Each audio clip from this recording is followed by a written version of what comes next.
গল্পের নাম আধারের অতিথি। একটা ছোট্ট গ্রাম, নাম রামপুর।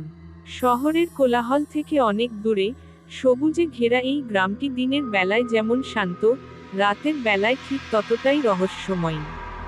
গ্রামবাসীদের মধ্যে একটা পুরনো বিশ্বাস ছিল, গ্রামের এক কোণায় অবস্থিত পুরনো জমিদার বাড়িটা অভিশপ্ত। সেই জমিদার বাড়িতে নাকি রাত 12টার পর কাঁদো কাঁদো গলার আওয়াজ শোনা যায়। গ্রামের মানুষজন দিনের আলো থাকতেই ওই দিকটায় যেত, কিন্তু সন্ধ্যা নামলেই কেউ সেদিকে ফিরেও তাকাত না।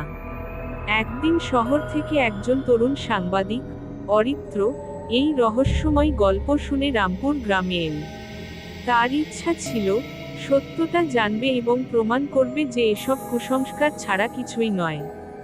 অরিত্র ওই জমিদার বাড়িতেই থাকার সিদ্ধান্ত নিল। গ্রামের লোকজন অনেক বোঝালো, কিন্তু সে শুনল না।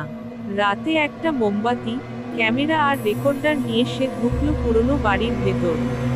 প্রথম দিকটা সবকিছুই স্বাভাবিক ছিল।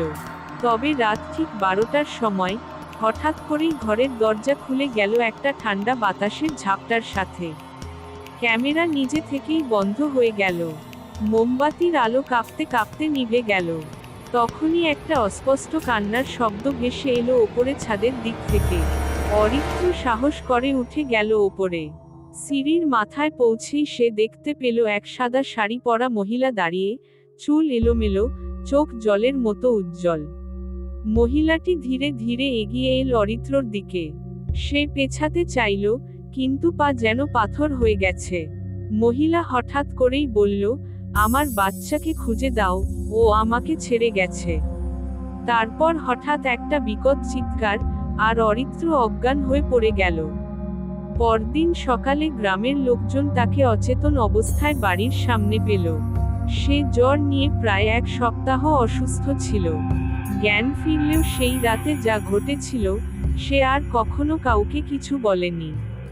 তবে একটাই জিনিস সে বলতো, সবকিছু চোখে দেখা যায় না, কিছু অনুভবের জন্য হৃদয় লাগে, আর কিছু অনুভূতি, ঘোরে আধারের মধ্যে।